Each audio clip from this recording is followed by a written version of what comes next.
नमस्कार, मैं रोशन हूँ। आपका बहुत बहुत स्वागत है।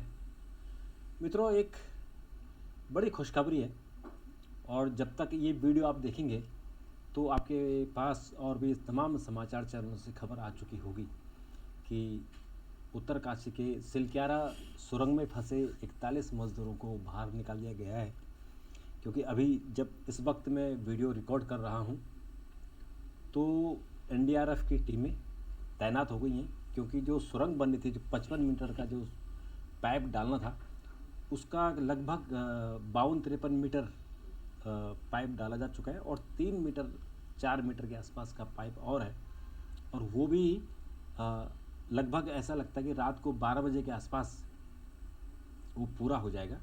और मुख्यमंत्री धामी वहाँ पहुँच चुके हैं और जो और भी जो ऑफिसर हैं, बड़े लोग हैं, वो सब वहाँ पहुँच चुके हैं।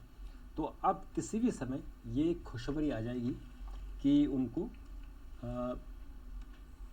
हमारे जो मज़दूर भाई हैं जो दिवाली के दिन टनल में फंस गए थे, तो उनके लिए ईश्वर ने बड़ी कृपा की और वो स्वस्थ रहे और अब उनको बाहर निकालने का नंबर आ गया है।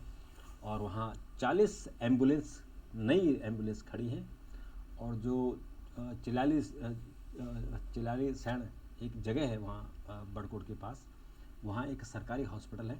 उस हॉस्पिटल में 41 बेड तैयार है। हालांकि 10 बेड तो वहीं हैं, जो सिलक्यारा टनल है उसके बाहर ही 10 बेड का इंतज़ाम है कि अगर इनकेस कोई इमरजेंसी होती है तो 10 लोगों को वहाँ पर ट्रीटमेंट यानी दिया जा सके। और तमाम इक्विपमेंट्स और डॉक्टर सब वहाँ टीम तैयार है। और उसके बाद जो है चिलाली सैण में है। और अगर वहाँ से भी अगर काम नहीं चलेगा तो मिलिट्री का जो आर्मी का वहाँ जहाज़ खड़ा है तो उनको दिल्ली लाया जा सकता है। तो अभी जो वीडियो कॉन्फ्रेंस से उनसे बात हो रही है, क्योंकि अब वहाँ इक्विपमेंट पहुँच चुके हैं। जो 6 इंच का पाइप डाला था और वहाँ लाइट है, तो उनसे बातचीत हो रही है। खाना भी उनको खिचड़ी, ताज़ी खिचड़ी मिल गई, गर्म खिचड़ी मिल गई है। तो अब कोई दिक्कत नहीं है, अब वो सुरक्षित आ जाएंगे। तो जैसे मैंने कहा कि जब आप ये वीडियो देखेंगे तो उस वक्त तक वो बाहर आ चुके होंगे और देश के लिए बड़ी खुशखबरी होगी कि हमारे देश ने कैसे एकजुट होकर और पूरी ताकत लगा के जो सामान जहाँ था, कुछ इंदौर में था, कुछ नागपुर में था, कुछ हॉलैंड में था, जो जहाँ था, कुछ दिल्ली में था, सब उठा के वहाँ ले गए और उन हमारे मज़दूर भाइयों को बचाने की कोशिश हुई और वो कोशिश रंग लाई है। तो इस पर मैं सुबह आपसे बात करूंगा कि जब ये बाहर आ जाएंगे तब हम बात करेंगे। अभी बस आप फिंगर क्रॉस, क्योंकि अब उनको बस बाहर आने का नंबर है। केवल 3 मीटर का पाइप और रह गया। और जैसे आज भास्कर खुलबे जो प्रधानमंत्री के एडवाइज़र थे, उन्होंने, और जो वहाँ महमूद साहब हैं जो नेशनल हाईवे के जो चेयरमैन हैं, और उन्होंने जैसे उम्मीद जताई कि आज हम खुशखबरी आपको जल्दी देने वाले हैं। तो वो खुशखबरी मुझे लगता है कि हमको आज मिल जाएगी। तो मित्रों, अब हम थोड़ा सा और खबरों पर चर्चा करते हैं। आज तो एक जो G20 कॉन्फ्रेंस थी, क्योंकि भारत 1 साल के लिए G20 का अध्यक्ष बना था और 9 और 10 सितंबर को दिल्ली में कितना बड़ा G20 का प्रोग्राम हुआ था। तो उस समय प्रधानमंत्री ने कहा था कि एक और वर्चुअल कॉन्फ्रेंस करेंगे। तो वो वर्चुअल कॉन्फ्रेंस आज हुई और अभी वो समाप्त हो रही है, यानी इसी वक्त करीबन 10 बज रहे हैं और कॉन्फ्रेंस ख़त्म हो गई है। तो विदेश मंत्री जयशंकर और वित्त मंत्री निर्मला सीतारमण ने आज इस बारे में प्रेस कॉन्फ्रेंस के बताई कैसे कैसे ये कॉन्फ्रेंस है। और वाकई ये भारत के लिए बहुत बड़ी उपलब्धि रही कि हमने G20 का जो स्तर था उसे चेंज कर दिया, G20 को पब्लिक का G20 बना दिया।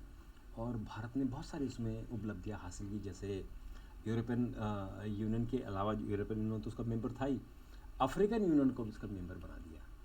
और उसके अलावा जो साउथ, ग्लोबल साउथ, यानी जो गरीब देश है, जो विकासशील देश है, उन पर फोकस करने, क्लाइमेट चेंज को लेके फोकस किया। तो तमाम चीज़ें इस G20 में हुई है, उसकी बड़ी उपलब्धि रही है। और मित्रों, आज एक और अच्छी खबर आई है कि हमास और इजराइल के बीच में युद्ध विराम हुआ है और इस युद्ध विराम में कैबिनेट ने 4 दिन के लिए युद्ध विराम का डिसीजन लिया है और ये कहा है कि जो इजराइल हमास इजराइल के 240 से 50 बंधकों को छोड़ेगा, यानी अभी 240 उसके पास है, 50 छोड़ेगा और बदले में इजराइल भी फिलिस्तीनी कैदियों को रिहा करेगा। ये बात होगी। और जो प्राइम मिनिस्टर हैं इजराइल के नेतन्याहू, उन्होंने कहा कि युद्ध विराम खत्म होते ही फिर हम हमला शुरू कर देंगे, हमास को छोड़ेंगे नहीं, क्योंकि उन्होंने इस बार कसम खा रही है कि हमास को हमें तबाह करना है, क्योंकि हमास बार बार इजराइल के सामने प्रॉब्लम क्रिएट कर रहा है। तो ये एक अच्छी खबर है कि युद्ध विराम हुआ, जो निर्दोष नागरिक मारे जा रहे हैं, कम से कम वो न मारे, निर्दोषों को नहीं मारा जाना चाहिए। और मित्रों, आपको याद है कि वर्ल्ड कप के दिन प्रधानमंत्री ड्रेसिंग रूम गए थे और उन्होंने वहाँ खिलाड़ियों से बात की थी, उनका हौसला अफजाई की थी और कहा था कि देश आप लोगों को देखता है, हार जीत तो होती रहती है, आप 10 मैच जीत कर 1 मैच हारे हो। बड़ा अच्छा प्रधानमंत्री का एक संदेश था। और उसमें फिर लोगों ने चलाया कि साहब ये पनौती पनौती करके, और फिर राहुल गांधी ने भी उसमें पनौती कह दिया। तो आज बीजेपी चुनाव आयोग गई है और उन्होंने कहा कि राहुल गांधी ने अनैतिक शब्दों का इस्तेमाल किया है और अगर राहुल गांधी को रोका नहीं गया तो चुनाव का माहौल बिगड़ेगा। तो चुनाव आयोग ने कांग्रेस को नोटिस जारी करके पूछा है और कल 3 बजे तक का समय मांगा है, उनको समय दिया कि 3 बजे तक रिप्लाई दो कि इस तरह की वो अनर्गल बातें क्यों कर रहे हैं। और मित्रों, 2 कैप्टन समेत 4 सैन्य कर्मी शहीद हुए हैं। ये बहुत दुखद खबर है। राजौरी में सुरक्षा बलों ने मौके पर आतंकवादियों को ढेर कर दिया है और ये आतंकवादी घटना थी।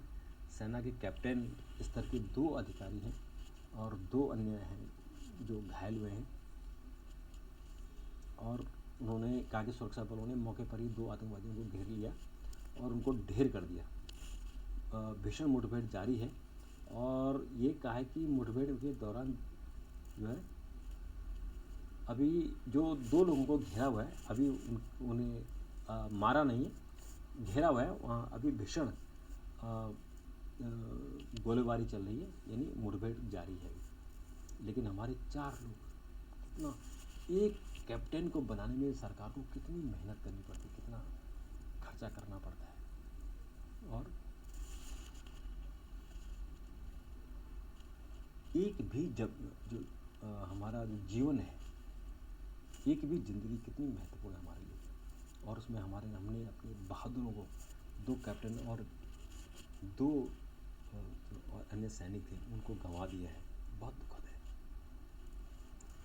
और मित्रों, ये खबरें दिल को बहुत दुखाती है और ऐसा लगता है कि हम लोग आतंकवाद पर क्यों सफलता हासिल नहीं पा रहे।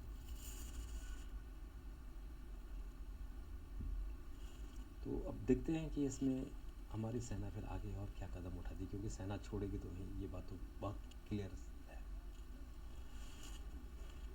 और मित्रों, जो राजस्थान और तेलंगाना चुनाव अब अंतिम चरण में है और प्रधानमंत्री आज राजस्थान थे और उन्होंने कांग्रेस में जो सच बोलता है उसकी राजनीति ख़त्म हो जाती है। मोदी जी ने कहा कि कांग्रेस में सच बोलना ही नहीं है और उन्होंने कांग्रेस पर खूब प्रहार किए और कांग्रेस का जो हिसाब किताब है वहाँ, यानी गांधी परिवार को लेकर, गांधी परिवार अपने पापों की कीमत चुका रही है और तमाम चीज़ें उन्होंने कही है। और आतंकवादियों के मददगार 4 कर्मी बर्खास्त कर दिए गए जम्मू कश्मीर में, ऐसा उन पर आरोप है कि वो आतंकवादियों की मदद करते थे, तो उनका सफाया कर दिया गया है। मित्रों, अब चुनाव आने वाले हैं तो बिहार के मुख्यमंत्री दोबारा से फिर विशेष राज्य दर्जे की मांग कर रहे हैं, तो उसमें भी देखते हैं कि किस करवट ऊँट बैठता है। और पाक के प्रधानमंत्री को कोर्ट में निजी तौर पर पेश होने का निर्देश दिया गया है। बलूचिस्तान प्रांत के 55 छात्रों के लापता होने का मामला है। अदालत ने सरकार से पूछा कि मामले को संयुक्त राष्ट्र के पास भेजा है क्या। और मित्रों, कतर ने युद्ध विराम की पुष्टि की है, कहा है कि वेस्ट बैंक में इजराइल ने युद्ध विराम कर दिया है, क्योंकि कतर में जो फ़िलिस्तीन का जो हमास का हेड है वो कतर में ही बैठा हुआ है, मतलब युद्ध वहाँ कर रहा है। आम आदमी को वहाँ झोंक दिया और खुद वहाँ कतर में बैठा हुआ है। और मित्रों, भारत के युवा खिलाड़ियों को ऑस्ट्रेलिया से कड़ी चुनौती होनी पड़ेगी। पहला T20 मैच है, ये नया प्रारूप है और उसमें सूर्य कुमार को कैप्टन बना गया है, क्योंकि वर्ल्ड कप के बाद जो सीनियर लोग हैं उनको थोड़ा सा रेस्ट दिया गया है। तो मित्रों, आज के लिए इतना ही। कल फिर मुलाकात करेंगे। तब तक के लिए नमस्कार, थैंक यू, धन्यवाद।